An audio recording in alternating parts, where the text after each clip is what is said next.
Have you ever met anybody for the first time and you just don't like them? You don't know what it is, but someone's introduced at a Christmas party to a friend or somebody else and you've just gone, nah, something about you. My wife says that all the time, there's something about you. But we do it because your chimp, your limbic system, in 7.88 seconds has to be able to decide. It has to give you a conclusion. Now, whether you believe in religion or science as to how we were made, right?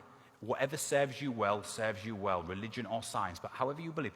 I was thinking, why the hell is our most irrational chimp-led brain faster than the most logical thing that can guide us? And I couldn't get my head around it, but there are three reasons, but there's one particular reason. What do you think it is?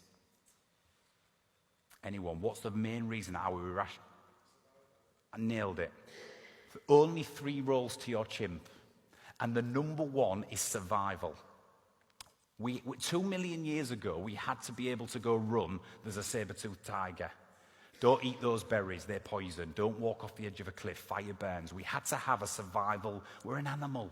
We have to have a survival instinct. It's our number one response. And that is why your chimp, unfortunately, is always going to be in control, right? We didn't have a chance 2 million years ago to look at the saber-toothed tiger and go, hang on a minute, it might not eat me.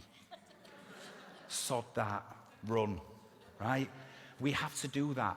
There's 2 other roles, so survival is the number one, but there's 2 other roles to the chimp. Reproduction, so it's not all bad, right? It's not all your fight or flight response and your danger and your risk. It's responsible for our desires and attractions, which is why we look at somebody in a bar and we go, they're all right, right? Because we've got to continue the species. When you strip us back, our 2 primary functions as human beings is survival and reproduction. We have to survive, we have to continue the species. The third and final one on that screen is really important though, and it's the third role of the chimp. As well as surviving and as well as having a tribe around us, we have to feel at an individual level that we serve a purpose, that we contribute in some way, that we have a sense of belonging.